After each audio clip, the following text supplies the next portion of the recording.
시청자 여러분 안녕하십니까? BTV 대구 뉴스입니다. 첫 소식입니다. 네, 대구시가 성서 소각장 2호기와 3호기에 대한 보수 계획을 밝힌 가운데 성서 자원회수시설 주민지원협의체가 반대 입장을 표명했습니다. 사업을 계속하기 위해선 반드시 주민의 동의를 얻어야 한다는 것을 이유로 말했습니다. 천혜열 기자가 취재했습니다.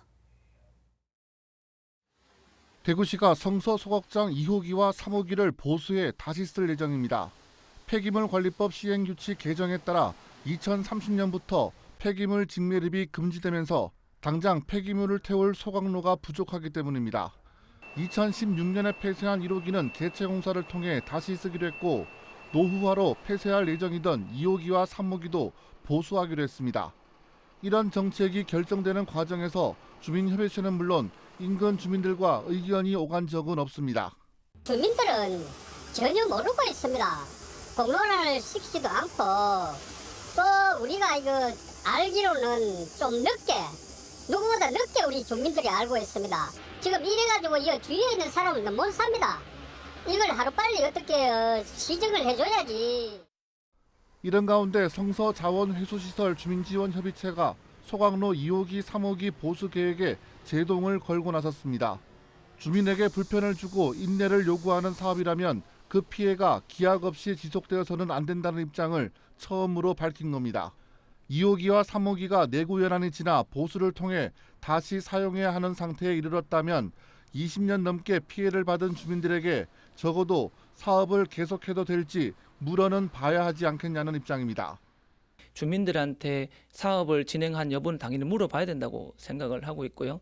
15년이라는 기간 동안도 주민에게 피해가 갔는데도 불구하고 이거를 대보수라는 이름으로 해서 연장을 한다는 것은 주민들의 의견을 무시한다고 저희는 판단을 하고 있습니다.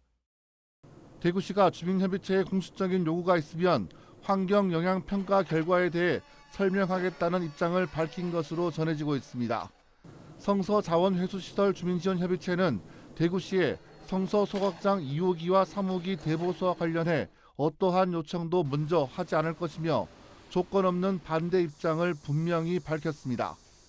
BTV 뉴스 천혜열입니다. 내년 2월부터 대구 지역 택시 기본요금이 현재보다 500원 오른 4,500원으로 가닥 잡혔다는 소식 전해드렸는데요. 택시 기사들은 반기는 반면 시민들의 반응은 차가웠습니다. 시민들의 목소리를 김민재 기자가 들어봤습니다. 동대구역 택시 승강장. 택시들이 길게 줄지어 손님들을 기다리고 있습니다. 현재 대구 지역 택시 기본 요금은 4,000원, 130m를 갈 때마다 100원씩 올라갑니다. 지난해 1월 3,300원에서 4,000원으로 올랐습니다. 대구시가 교통개선위원회를 열고 내년도 택시 기본 요금을 현재보다 500원 오른 4,500원으로 인상하는 방안을 의결한 건 지난 18일. 주행 요금은 130m당 100원에서 125m당 100원으로 오르고 심야 할증 요금도 시간대별로 세분화했습니다. 이 소식이 전해지자 택시 기사들은 크게 반겼습니다. 현재 서울과 부산, 인천의 기본 요금이 4,800원임을 감안하면 그나마 낮은 수준입니다. 그때는 한 7만 원, 8만 원, 10만 원 했습니다. 매일 나오면은 지금은 뭐 그때보다 오히려 못해요. 여기에 오는 사람들은 그저 한 8만 원에서 10만 원 사이. 적게 하는 사람은 나이에 따라 차이는 나지만은 적게 하는 사람은 한 6만 원. 서울은 10시부터 할증도 갑니다. 11시부터 40% 할증도 갑니다. 그러나 대구는 11시부터 20% 그게 끝입니다. 요금도 기본 요금도 마찬가지고 4,800원 대구 4,000원이고 대구는 500원 올랐다 해도 그래도 서울보다 약합니다. 많이 약합니다. 야간도 그렇고요. 지금 그런 실정이고 안 그래도 장사 안 되지만도 일단은 뭐 다른 데보다는 많이 몰리도 어느 제값은 돼야 안 되겠습니까? 하지만 시민들의 반응은 부정적입니다. 시민의 발인 대중교통의 요금 인상이 부담스러울 수밖에 없다고 입을 모읍니다. 아무래도 그냥 지금도 뭐 사람마다 다르긴 하겠지만 택시비가 오르는 것 자체가 가격적으로 좀 부담이 되니까 그래서 부담스러울 것 같습니다. 택시를 자주 이용을 하잖아, 그게요. 대중교통을 이용하고 하는데 혹가다 하면서 바쁠 때나 이거 할 때 그때는 택시를 이용해야 안 됩니까, 그게? 그래서 지금 이 없는 서민층에서 요금이 오른다 하면 좀 문제가 있겠나. 저는 그렇게 생각합니다. 그래 이대로 시행하는 게 안 낫겠나. 대구시는 다음 달 중에 지역경제협의회 물가분과위원회를 열고 4,500원으로 도출된 안건을 최종 심의할 방침입니다. 교통개선위원회에서 의결한 내용이 그대로 확정될 가능성이 높습니다. 시는 최종 인상안이 확정되면 내년 2월부터 적용할 예정입니다. BTV 뉴스 김민재입니다. 다음 달부터 5인승 이상 차량에 차량용 소화기 설치가 의무화됩니다.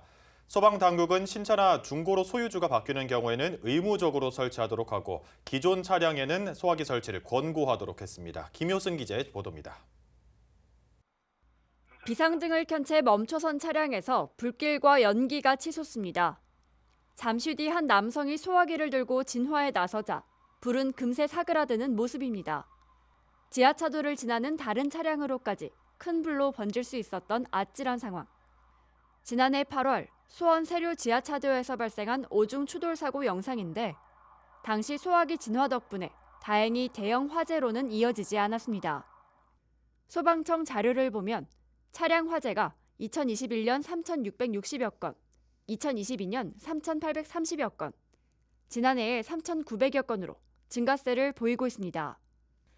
한 해 3,700건이 넘는 차 사고로 해마다 평균 27명이 숨지고 149명이 부상당하는 인명피해도 잇따르고 있습니다. 이런 차량 화재 피해를 줄이기 위해 관련 법이 확대 시행됩니다. 다음 달부터 5인승 이상 모든 차량에 반드시 차량용 소화기를 비치해야 하는 겁니다. 스프레이형 간이 소화기가 아닌 자동차 겸용 5인승 승용차 기준 0.7kg짜리 소화기를 갖춰야 합니다. 차량용 소화기는 일반 분말 소화기와는 다르게 진동시험이라든가 형식 승인을 받은 제품을 써야 합니다. 소방은 이번 법 시행은 소급 적용은 아니라면서도 대상 차량이 아니더라도 만일에 대비해 소화기를 갖출 것을 권고했습니다. BTV 뉴스 김효승입니다. 경기도의 한 복지관에 외국인 봉사자들이 함께 자원봉사 활동을 하고 있습니다. 낯선 외모의 서툰 한국어 솜씨, 어색할 법도 하지만 하루하루 복지관 이용객들과 벽을 허물고 마음의 정을 쌓고 있다고 하는데요. 그동안 한국에서 받은 도움을 봉사로 나누고 싶었지만 활동할 곳 찾기가 쉽지 않았다고 합니다. 보도에 권예솔 기자입니다.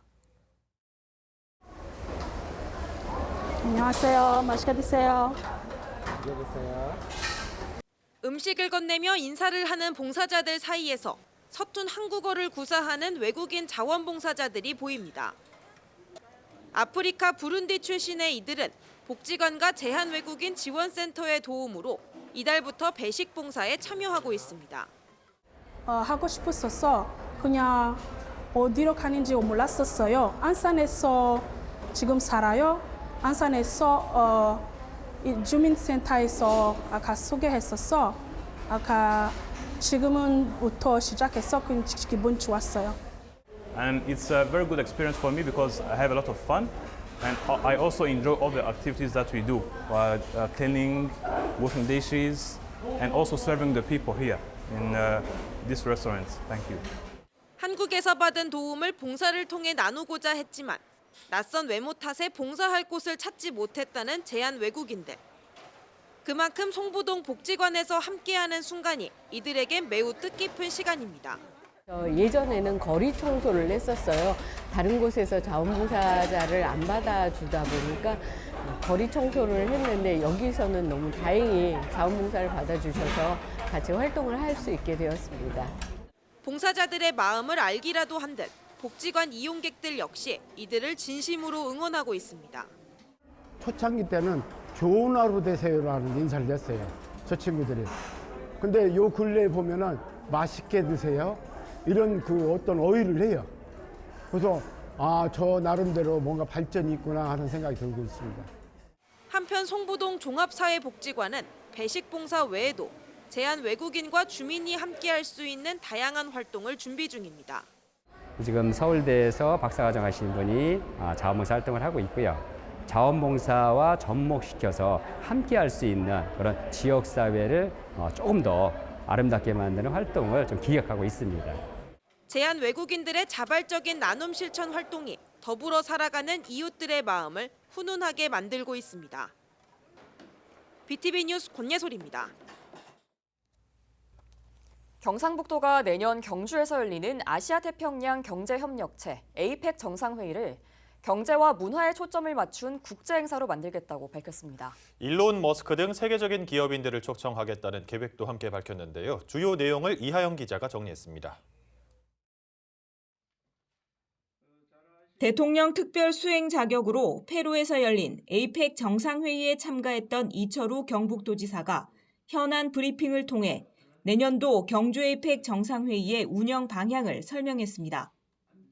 이 지사는 경주에서 열리는 APEC 정상회의를 경제와 문화에 초점을 맞추겠다며 전 세계 CEO들이 많이 올 수 있도록 국내 경제인들과 대책 회의를 하기로 했다고 말했습니다.